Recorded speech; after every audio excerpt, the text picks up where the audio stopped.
माझ्या मैत्रिणीचा नवरा आणि मी एकत्र जेवताना अजाणतेपणे त्यांच्या उष्ण बोटांचा स्पर्श माझ्या ओठांना झाला आणि संपूर्ण शरीरातून प्रेमाची एक थरारक शिरशिरी उमटून गेली.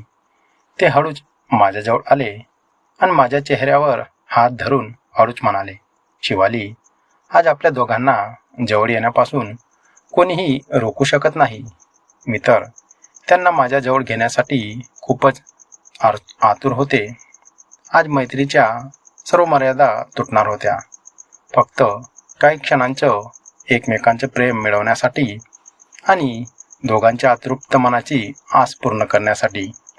ही एक अत्यंत रोमॅन्टिक आणि भावूक कथा पूर्ण ऐका आणि आपल्या सुमगो मराठी या चॅनलला लगेच सबस्क्राईब करा. नमस्कार, मी शिवाली. माझे लग्न झाले होते आणि एका दुपारी मी माझ्या जिगरी मैत्रिणीच्या घरी गेले होते. पण दुर्दैवाने ती घरी नव्हती. तिचे पती घरी होते. त्यांनी अतिशय आपुलकीने आणि प्रेमाने माझे स्वागत केले. खरं सांगायचे तर ते मलाही मनातल्या मनात खूपच आवडायचे. या आधीही त्यांनी कित्येकदा मला गुपितपणे सांगितले होते, शिवाली, तू अत्यंत सुंदर दिसतेस. मला एकदा तरी तुझ्या सौंदर्याची अनुभूती जवळून घ्यायची आहे. ते नेहमी माझ्याकडे अशी आठवणी करायचे. पण मी त्यांना मैत्रिणीचे पती मानून थट्टा मस्करीवर विषय नेऊन नेहमी लांब ठेवायचे. परंतु माझ्याही मनात त्यांच्याबद्दल एक अनामिक ओढ निर्माण झाली होती. ते उंच, मजबूत बांध्याचे आणि सावळ्या रंगाचे अत्यंत देखणे पुरुष होते. माझी मैत्रीण रेखा नेहमीच त्यांच्या प्रेमाचे आणि अथांग समर्पणाचे कौतुक माझ्याजवळ करायची. ती सांगायची, जेव्हा ते प्रेमात बुडून जातात तेव्हा पूर्णपणे समाधान केल्याशिवाय थांबतच नाहीत. तिचे हे शब्द ऐकून माझ्या आतल्या स्त्रीमनात प्रतीकविषयी एक वेगळीच उत्सुकता आणि आकर्षण जागृत व्हायचे. माझा निश्चय आता पक्का झाला होता की आयुष्यात एकदा तरी प्रतीकच्या त्या उत्कट प्रेमाचा अनुभव घ्यायचाच. पण ही गोष्ट रेखाला मुळीच कळता कामा नये याची काळजी घेणेही तितकेच गरजेचे होते. बऱ्याचदा आम्हाला दोघांना एकत्र येण्याची संधी मिळाली होती, जिथे दोन शरीराच्या सुगंधी सुगंधाने एकमेकांना तृप्त करता आले असते. पण तेव्हा आपल्या मनातल्या संकोचाने होकार दिला नव्हता. माझे लग्न रेखाच्या आधी झाले होते आणि माझ्या लग्नानंतर 6 महिन्यांनी रेखा आणि प्रतीकचे लग्न झाले. एका प्रवासात त्यांची पहिली भेट झाली होती आणि दोघांनी एकमेकांना पसंत केले. त्यानंतर महिनाभरातच त्या आनंदाने विवाहबंधनात अडकले. रेखाच्या आयुष्यात आधी कॉलेजमध्ये एक प्रेम प्रकरण होते, ज्याच्याकडून तिने प्रेमाचा गोडवा अनुभवला होता. पण तो मुलगा नोकरीसाठी अमेरिकेला गेला आणि तिकडेच स्थायिक झाला. त्यानंतर रेखाच्या आयुष्यात प्रतीक आला. प्रतीकने तिला तिच्या अपेक्षेपेक्षा कित्येक पटीने जास्त प्रेम, आनंद आणि तृप्ती दिली. दुसऱ्या बाजूला माझे पती मोहन हे दिसायला गोरेपान, उंच आणि सरळ मार्गी होते. पण एका स्त्रीला ज्या उत्कट प्रेमाची आणि सुखाची गरज असते ती ताकद त्यांच्यात नव्हती. आठवड्यातून एखाद दुसऱ्यांदा मिळणाऱ्या प्रेमाने माझे मन कधीच पूर्ण समाधानी होत नसे. मला नेहमी एका अतृप्त भावनेसोबत राहावे लागे. आता माझ्या शरीराला आणि मनाला पूर्ण तृप्ती हवी होती. एका रात्री मी रेखाला फोन केला. गप्पा मारता मारता मी सहज विचारले, काय मग रेखा, जिजूंकडून कसा काय प्रेमाचा गोडवा मिळतोय? ती लाजत म्हणाली, त्यांना तर रात्र झाली की जराही दम निघत नाही. पण आता मी त्यांना थोडे लांबत ठेवणार आहे, कारण तू लवकरच मावशी होणार आहेस.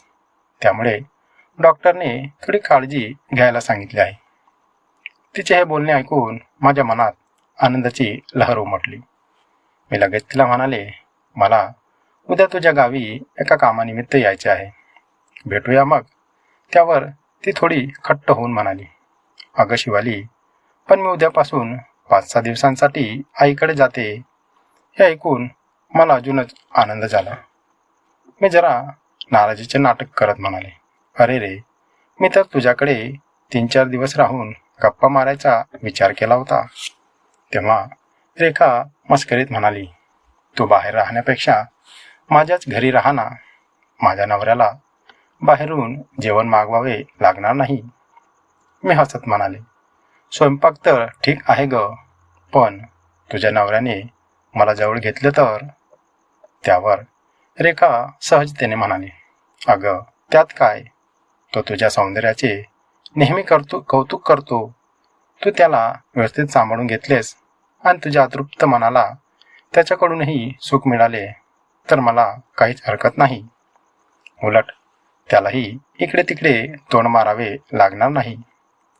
रेखाच्या या संमतीने माझ्या मनातील सर्व शंका मिटल्या.